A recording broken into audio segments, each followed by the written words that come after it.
এখনই আমরা এই নাম কিছু লিগাল বিষয় আছে সেগুলো আমরা নামগুলো দিচ্ছি না। আর শেখ হাসিনার যে বিষয়টা আসছে সেটা হচ্ছে যে শেখ হাসিনা তার পরিবার তাদের স্বার্থ সংশ্লিষ্ট ব্যক্তি ও প্রতিষ্ঠান। এখন বিষয়গুলো অনেক কিছু জিনিসের ইনভেস্টিগেশনের স্বার্থেও আমরা নামগুলো অনেক ক্ষেত্রে নিতে পারছি না, বাট এগুলো পুরো এটা আইডেন্টিফাই করা হয়েছে এবং সেই অনুযায়ী ইনভেস্টিগেশন করা হচ্ছে।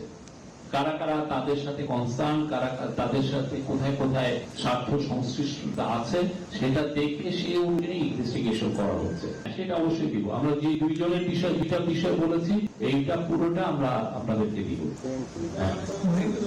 আর একটা বিষয় সেটা হচ্ছে যে এমনি তো 11টা গ্রুপ, তার বাইরে যে কয়েকশো ব্যক্তি আছে যে যারা 200 কোটি বা তারও অধিক টাকা আমরা আইডেন্টিফাই করেছি যে তারা এই টাকাগুলো বাইরে নিয়ে গেছে। তো সেই বিষয়েও আরো ইনভেস্টিগেশন আরো জোরদার করার জন্য চিফ অ্যাডভাইজার মহোদয় এই বিষয়ে সবাইকে বলেছেন যে এটার বিষয়ে খুব দ্রুত যাতে এটার ইনভেস্টিগেশন গুলোর জন্য আরো ফাস্ট ট্র্যাক করা হয় এবং এটার বিষয়ে আমরা খুব দ্রুত যেন আরো কিছু ডেভেলপমেন্ট জানি যে কতদূর কি হয়েছে, কতটুকু জানা গেছে। আপনি বলছিলেন যে উচ্চশিক্ষার নামে অনেক টাকা পাচার হয়েছে, সেই ব্যক্তিটি কি শেখ হাসিনার পরিবারের কেউ কিনা সেটা বলবেন। আর তদন্তের স্বার্থে যদি নাম বলতে না চান সেটা একটা বিষয় জানাবেন যে তদন্তের স্বার্থে বলছি না, ওই ব্যক্তির নাম বলা যাবে কিনা। আর দ্বিতীয় প্রশ্ন হচ্ছে, আপনি বেশ কয়েক মাস আগে যখন পাচারকৃত টাকা ফিরিয়ে আনার একটা প্রক্রিয়া শুরু হয়েছিল তখন বলছিলেন যে ট্রেন খোঁজা হচ্ছে। তো ট্রেন খুঁজতে খুঁজতে কিন্তু আমরা দেখলাম যে কয়েক মাস চলে গেছে।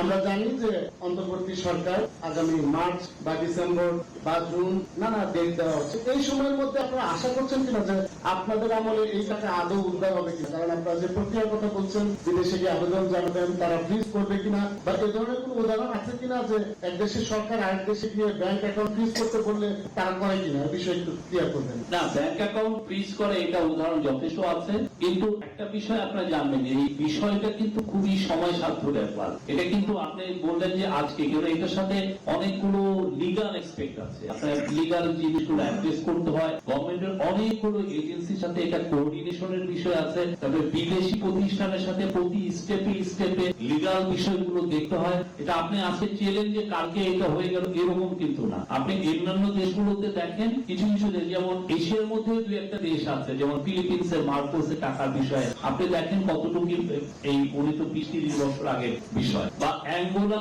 তার কিছু টাকা পেয়েছে ইকুইতে 5 ইয়ার। তা আমাদের এখানে এটা যাতে খুব দ্রুত এই টাকাগুলো উদ্ধার করা যায় সেটার জন্য যতগুলো মেজার নেওয়া দরকার সবগুলোই নেওয়া, এবং ওইটার আলোকে আজকে সবাইকে ডাকা হয়েছিল, সবাই এসে প্রফেশনাল সবার কাছ থেকে আপডেট গুলো নিয়েছে এবং এটা নিজে এটা মনিটর করছে। উনি আজকে এবং যাওয়ার সময় বলেছেন যে কাল আগামী মাসের ঈদের পরে আবার মিটিং হবে, তখন আমি আরবার ফার্দার কি অগ্রগতি হলো সেটা উনি আবার জানবেন সবার কাছ থেকে। এবং তার আলোকে দেখেন আজকে উনি যে ল একটা, হ্যাঁ, এটা একটা বিশেষ একটা আইন করা হচ্ছে এবং এই বিশেষ একটা আইনের যদি আমরা খুব দ্রুত এটা করতে পারি জিনিসটা আরো এক্সপেডাইট হবে।